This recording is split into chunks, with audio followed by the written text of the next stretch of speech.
السلام علیکم ناظرین، میں ثناء اللہ خان ایک بار پھر آپ کی خدمت میں حاضر ہوں۔ ناظرین، سب سے پہلے ہم آپ سے درخواست کرتے ہیں کہ جنہوں نے ہمارے چینل کو سبسکرائب نہیں کیا ہے ابھی تک، ان سے درخواست ہے کہ ہمارے چینل کو سبسکرائب کریں۔ ناظرین، آج ہم دو موضوعات پہ بات کریں گے۔ ایک خیبر پختونخوا میں یہ تاثر کیوں جا رہا ہے کہ خیبر پختونخوا میں گورنر راج کا خطرہ ہے۔ اس کے ساتھ پاکستان تحریک انصاف نے بھی ایک اعلان کیا ہے کہ ہم عید کے بعد احتجاجی تحریک شروع کریں گے حکومت کے خلاف۔ اس پر ہم بات کریں گے۔ سب سے پہلے ہم بات کریں گے خیبر پختونخوا کے حوالے سے۔ خیبر پختونخوا میں گورنر راج کا خطرہ پیدا ہو چکا ہے اور گورنر راج لگنے کا خطرہ موجود ہے اور بدستور بڑھتا جا رہا ہے، کیونکہ خیبر پختونخوا اس وقت آئینی بحران کا شکار ہے۔ خیبر پختونخوا کے آئینی عہدیداران، اسپیکر اور ڈپٹی اسپیکر اور وزیر اعلیٰ خیبر پختونخوا نے تو باقاعدہ طور پر دھمکی دی ہے کہ ہم منتخب ارکان سے حلف نہیں لیں گے، ان کو حلف نہیں لینے دیں گے، لیکن جو آئینی عہدیدار ہے خیبر پختونخوا کے اسپیکر اور ڈپٹی اسپیکر، وہ اپنی آئینی جو ذمہ داری ہے اسے پوری کرنے میں مکمل طور پر ناکام ہے اور جان بوجھ کر وہ ذمہ داری پوری نہیں کر رہا۔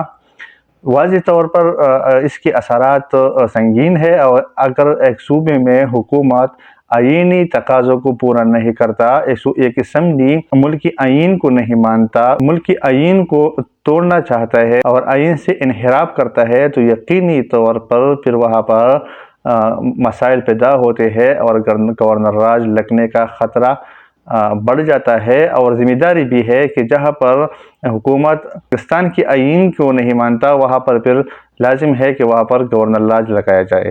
تو اب بھی اگر یہ خیبر پختونخوا کے اسپیکر اور ڈپٹی اسپیکر اپنی آئینی ذمہ داری کو پوری نہیں کرتا، اپنی ہر درمی کو برقرار رکھتے ہیں، تو یقینی طور پر وہاں پر گورنر راج لگے گا۔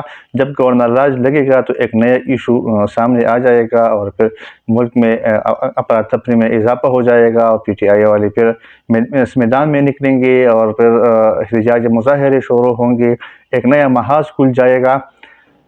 لیکن مسئلہ یہ ہے کہ اب کوئی بھی ذی شعور شخص جو سامنے نظر نہیں آ رہا پی ٹی آئی میں کہ وہ اسپیکر کو بھی سمجھائے اور پی ٹی آئی لیڈرشپ کو سمجھائے کہ یہ آئینی ذمہ داری ہے، آپ نے اس کو پوری کرنا ہے، کیونکہ تینوں صوبے میں جو مخصوص نشستیں دوسری پارٹیوں کو مل گئی تھی، ان سب نے حلف اٹھا لیا ہے۔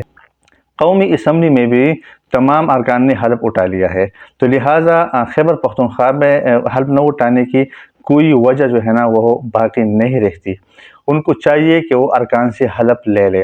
اب ان کے پاس کوئی جواز باقی نہیں ہے۔ پشاور ہائی کورٹ نے بھی فیصلہ دیا ہے، لیکن وہ پشاور ہائی کورٹ کی ان فیصلوں کو مانتے ہیں جو ان کے حق میں ہوتا ہے۔ جس طرح کہ حماد اظہر کو 51 مقدمات میں 10 منٹ میں ضمانت مل گیا، یہ بھی ایک ریکارڈ ہے، لیکن وہ اس فیصلوں کو انہوں نے خوش آئین قرار دے دیا، اس کو مان لیا۔ جن فیصلوں میں ان کو ریلیف ملتا ہے ان فیصلوں کو مانتے ہیں، لیکن جو فیصلے ان کے خلاف آتے ہیں وہ نہیں مانتے، کیونکہ ان کے جو پی ٹی آئی کا جو مزاج ہے وہ اس طرح بن چکا ہے کہ کوئی بھی ہمارے خلاف نہیں جا سکتا، سارے فیصلے ہمارے حق میں ہونے چاہیے، سارا نظام ہمارے تابع ہونا چاہیے۔ تو ایسا تو ہو نہیں سکتا، لیکن اس میں صرف پی ٹی آئی کا کردار نظر نہیں آ رہا۔ اس میں وہ ایسا لگتا ہے کہ کچھ طاقتور اداروں کے کچھ ارکان بھی ان کے ساتھ ملے ہوئے ہیں۔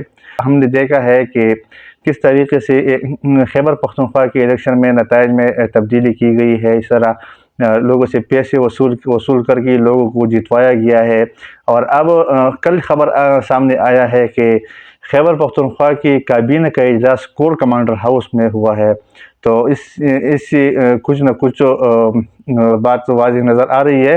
اور کہ ان کے پیچھے اب بھی کچھ عناصر ایسے موجود ہے جو ان کو استعمال کر رہے ہیں، اور وہ نہیں چاہتے کہ یہ ملک جو ہے نا وہ ترقی کرے۔ عید کے بعد پی ٹی آئی نے اعلان کیا ہے کہ ہم میدان میں نکلیں گے اور احتجاج تحریک شروع کریں گے۔ حالانکہ ملک کی جو معاشی حالات ہے اس وقت، جو ملک جن مشکلات سے دوچار ہے اور جن مشکل دور سے پاکستان گزر رہا ہے، وہ ان چیزوں کا متحمل نہیں ہو سکتا۔ پاکستان کو اسٹیبل کرنے کے لیے، پاکستان کے معاشی حالات کو مضبوط کرنے کے لیے استحکام کی ضرورت ہے، امن کی ضرورت ہے، اور ان جو احتجاج کی سیاست ہے اس سے کنارہ کشی اختیار کرنا ہوگا، تب ہی پاکستان آگے بڑھے گا۔ لیکن یہ جماعتیں نہیں چاہتی کہ پاکستان آگے بڑھے، اور جو معاشی صورتحال اس وقت پاکستان ایک معاشی صورتحال سے دوچار ہے، جو معاشی پرابلمز ہے وہ ختم ہو جائے۔ تو یہ اکیلے تو وہ نہیں کر سکتے، کیونکہ ان کی جو لگاتار جو ہے ان کو ریلیف مل رہا ہے، ان کو ضمانت مل رہی ہے۔ اب انہوں نے کور کمانڈر ہاؤس پشاور میں جو اجلاس کیا ہے، اس سے واضح ہو رہا ہے کہ ان کے پیچھے کچھ نہ کچھ عناصر ابھی موجود ہے اداروں میں۔ اگر اداروں کے سربراہان کو یہ خبر نہیں ہے تو ان کو خبر لینا پڑے گا کہ کس طرح یہ ہو رہا ہے۔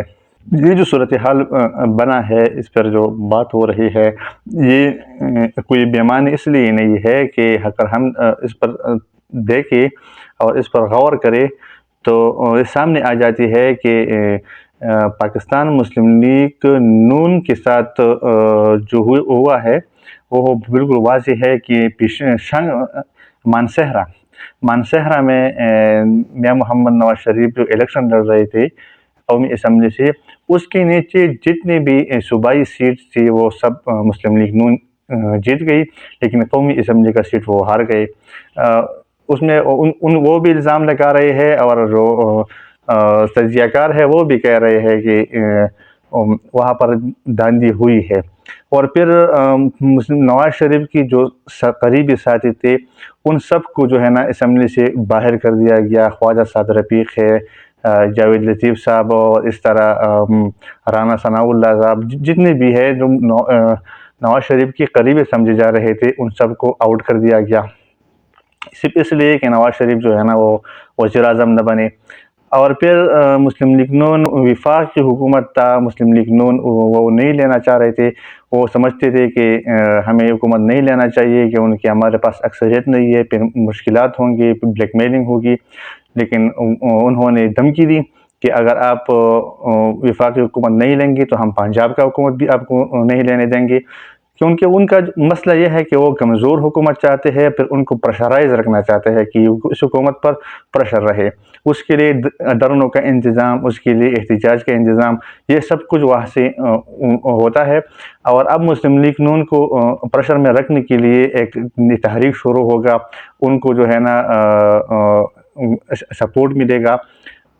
جب تک یہ دگلا پن جو ہے نا یہ ختم نہیں ہوگا، ہمارے طاقتور حلقوں سے بھی وہاں پر ہوں گے لوگ، ایسے لوگ ہوں گے جو ملک کی مفاد کے لیے سوچتا ہوگا، لیکن زیادہ لوگ جو ہے نا وہ ملک کی مفاد کے نہیں، ذاتی مفاد کے لیے سوچتے ہیں، وہ پیسہ بنانے کے چکر میں ہے، اور اس میں وہ کردار ادا کر رہے ہیں کسی نہ کسی طریقے سے۔